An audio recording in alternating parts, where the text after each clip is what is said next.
오늘 주시는 말씀은 여호수아 3장 9절에서 17절입니다. 여호수아 3장 9절에서 17절입니다.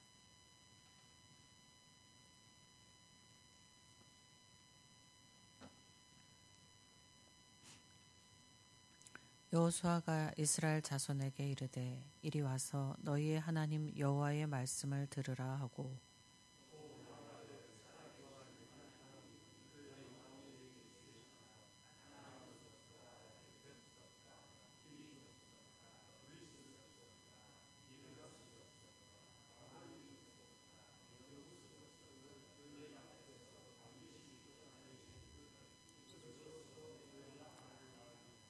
보라 온 땅에 주의 언약궤가 너희 앞에서 요단을 건너가나니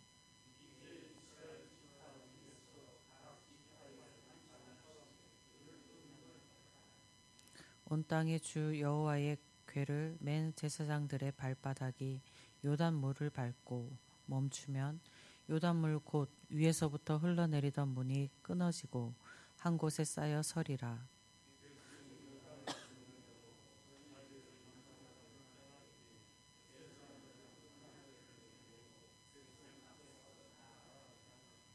요단이 곡식 거두는 시기에는 항상 언덕에 넘치더라.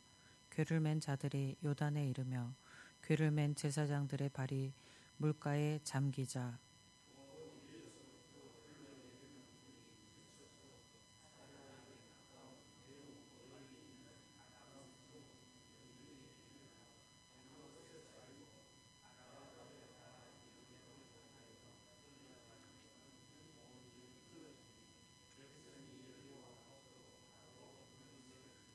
여호와의 언약궤를 맨 제사장들은 요단 가운데 마른 땅에 굳게 섰고 그 모든 백성이 요단을 건너기를 마칠 때까지 모든 이스라엘은 그 마른 땅을 건너갔더라.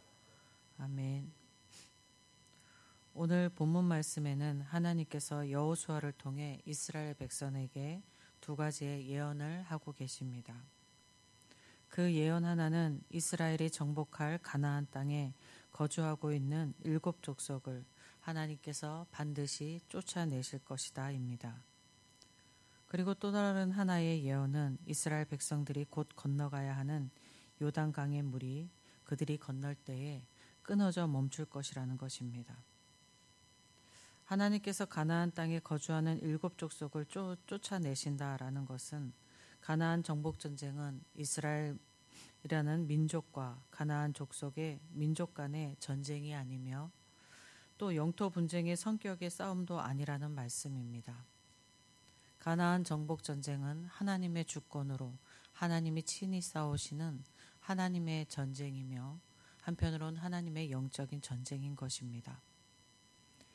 이스라엘 백성들은 하나님이 주시기로 한 땅으로 들어가는 것을 기대하고 기다려왔습니다. 그리고 드디어 약속의 땅 가나안 땅에 들어가게 되었습니다. 그들에게는 기쁨과 설렘의 순간이었을 것입니다. 그러나 또 한편으로는 가나안 땅에 들어간다는 것은 전쟁의 시작을 의미합니다. 이스라엘 백성에게는 한편으로는 두려움의 순간이기도 했을 것입니다. 하나님께서 두려워하고 있는 이스라엘 백성들에게 전쟁에 앞서 하시는 말씀이 그 전쟁은 하나님이 친히 싸우시는 하나님의 전쟁임을 명시해 주시고 있는 것입니다. 15절에서 하나님께서 언약궤를 맨 제사장들의 발바닥이 요단물을 밟고 멈추어 서면 위로부터 흘러내리던 물이 끊어질 것이다 라고 하셨습니다. 이스라엘 그 민족들이 요단강을 건너던 시기는 보리 추수시 하는 3, 4월 시기로 이 시기는 이스라엘의 북쪽에 있는 헬몬산에 만년설이 녹아내리는 시기였습니다. 그리고 지금 이스라엘 땅이 있는 팔레스타인 지역에 봄비가 오는 시기와 겹쳐서서 요단 강물이 만수가 되어 흐르는 그러한 시기였습니다. 이를 15절에서는 요단이 곡식 거두는 시기에 항상 언덕, 그러니까 강둑이 넘친다라고 하였습니다. 요단의 문으로는 사람이 어떤 방법을 써서 멈출 수 있게 하거나 자연적으로 멈출 수 있는 상태의 강물이 아니었습니다. 많은 양의 물이 흘러 넘치고 있어서 사람들이 그저 발로 건널 수 있는 상태가 아니었습니다. 그런 강을 하나님이 말씀하신 대로 언약궤를 맨 제사장들이 물가에 들어서서 발이 잠기자 강둑을 넘치던 그 물이 멈추어 섰습니다. 언약궤를 맨 제사장들은 요단강 가운데에 마른 땅에 서 있고 이스라엘 모든 백성들이 그 마른 강을 건넜습니다. 11절과 13절에서 하나님을 온 땅의 주라고 칭하고 있습니다.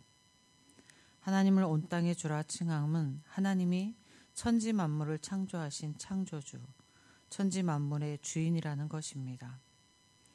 요단강이 멈추는 기적의 사건이 자연의 법칙을 뛰어넘어 행하시는 하나님의 구원의 역사라는 사실인 것을 강조함입니다. 가나안 정복의 시작은 기쁨과 설렘이기도 했지만 전쟁을 치러야 함에 이스라엘 백성에게는 두려움이기도 했다고 했습니다. 이스라엘 백성들은 두려움을 가지고 요단의 마른 땅을 건너면서 강 한가운데에서 제사장들이 메고 있던 언약궤를 보며 강을 건넜습니다. 언약궤는 하나님의 임재의 상징입니다. 이스라엘 백성들에게 가나안 땅으로 들어가는 지금 자신들과 하나님이 함께 계심을 언약궤가 알려주고 있음입니다.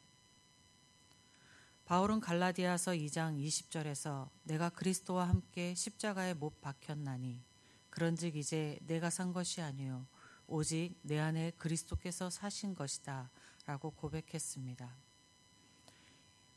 예수 그리스도의 십자가 구원을 믿는 바울이 자신의 삶의 주인은 그리스도라 고백하고 있는 것입니다. 모든 그리스도인의 삶의 주인은 예수 그리스도이십니다. 오늘날 그리스도인이 이 세상을 살아가면서 여러 가지 어려움의 상황에 놓이게 되고 그 삶 가운데 고민하고 고통하게 되며 두려움 속에서 전쟁하듯 살아가기도 합니다. 어려움의 상황 중에는 도저히 사람의 힘으로는 나의 힘으로는 이겨낼 수 없는 일들도 있습니다.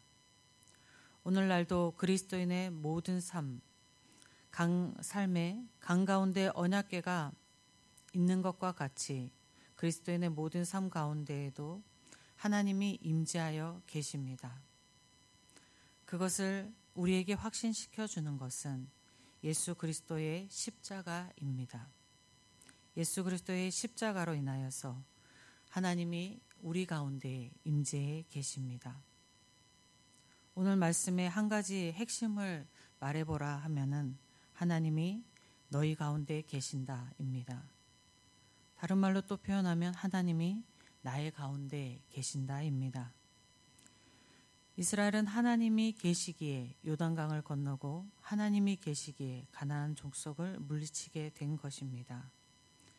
여러분의 삶에 하나님이 계십니다.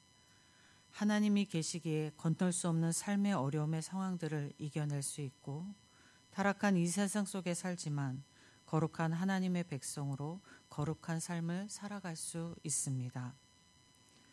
오늘도 여러분의 삶이 하나님의 임재 가운데에 있으므로 힘 있는 삶이 되시기를 주님의 이름으로 축복드립니다. 아버지 하나님 감사합니다. 우리의 인생 가운데에 하나님이 임재하여 계셔서 우리가 살아가고 있음을 고백합니다. 삶의 많은 어려움들, 다가오는 마음의 고통들, 주님 앞에 내어놓고 기도함으로 우리가 살아가고 있음을 고백합니다. 하나님께서 우리에게 계심을 아버지 하나님 우리가 잊지 않고 날마다 이 고백들을 내어놓는 저희들이 되게 하여 주시옵소서. 지금은 어려움을 넘어와서 평안 중에 있는 성도가 있다면 어려움을 넘고 있는 성도를 위해서 기도할 수 있는 저희의 삶이 되게 하여 주시옵소서. 예수 그리스도의 이름 하에 그 이름의 그늘 하에 사는 우리가 참으로 그 삶의 이름의 그늘 아래 사는 삶다운 삶을 살아갈 수 있도록 저희에게 복내려 주옵소서.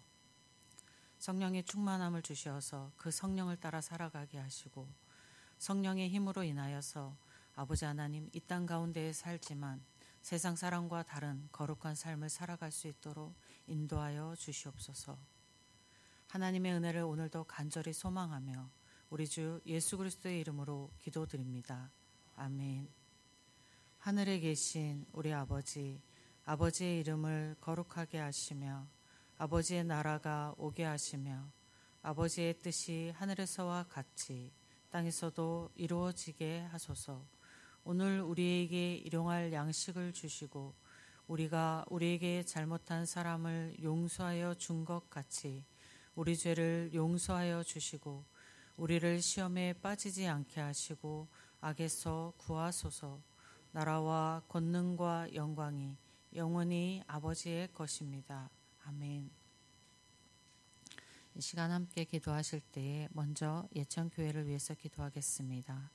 교회에서 있을 예배와 위임 목사님을 비롯한 사역자들을 위해서 기도하시고 내일 있을 추수감사절과 또 추수감사절에 있을 사랑나눔 잔치를 위하여서 기도하겠습니다. 많은 성도들이 기쁨을 누리고 또 많은 전도대사장들이 와서 또 교회를 경험할 수 있는 귀한 시간 될 수 있도록 기도해 주시고 그 일을 위하여서 봉사하는 봉사자들 위해 함께 하시고 또 하나님의 은혜와 기쁨이 충만한 행사가 되기를 위해서 기도해 주시기 바랍니다. 그리고 환우들과 어려움에 있는 성도들을 위해서 기도하시고 나라와 예천 지역을 위해서 기도하시고 또 선교지를 위해서 기도하시고 각자 가지고 나오신 기도 제목 가지고 기도하실 때에 주님의 이름 한번 부르고 함께 기도하겠습니다. 주여